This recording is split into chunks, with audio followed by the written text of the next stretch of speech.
810 anti corruption system. এটার সরকার এটি প্রতিটি আমাদের বক্তব্য হচ্ছে সরকার এটি কোনো বন্দর বা কোম্পানির সামনে যখন এটি স্থাপন করবে তখন কর জালিয়াতি বা কর ফাঁকি জিনিসটা অনেকাংশে রোধ করা সম্ভব। যদি উদাহরণস্বরূপ একটি খালি ট্রাক যখন এই কোম্পানির সামনে দিয়ে যাবে, কোম্পানির গেটের সামনে দিয়ে আসবে, তখন এটি খালি ট্রাককে মেজার করবে। খালি ট্রাককে 5 সেকেন্ড পরে যখন এটি মেজার করবে তখন এটির কতটুকু ওজন সেটাই ডিসপ্লেতে শো করবে।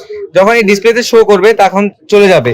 এরপরে যখন গাড়িটি মাল লোড করে আসবে তখন এটি আবার আসবে এখানে এবং এটাকে আবার মেজার করা শুরু হবে। মেজার করে এখানে ওজন আসবে। এখানে ওজন আসার পরে যে এক্সট্রা ওজনটা দেখা যাচ্ছে এটা সরকারের ডাটাবেসে চলে যাবে এবং এই অনুযায়ী কর সরকারের উপর সেই কোম্পানি বা বন্দরের উপর চলে আসবে। এর ফলে কর জালিয়াতি বা অ্যান্টি করাপশন সিস্টেমটা অনেকাংশেই ধ্বংস করা সম্ভব। আমি ইসলামী ছাত্র শিবিরের সাথে যুক্ত, সেইভাবে জেনেছি। ভবিষ্যতে কি কি আশা করেন প্রোগ্রাম? ভবিষ্যতে ছাত্র শিবির থেকে আরো উন্নত প্রোগ্রাম আশা করি।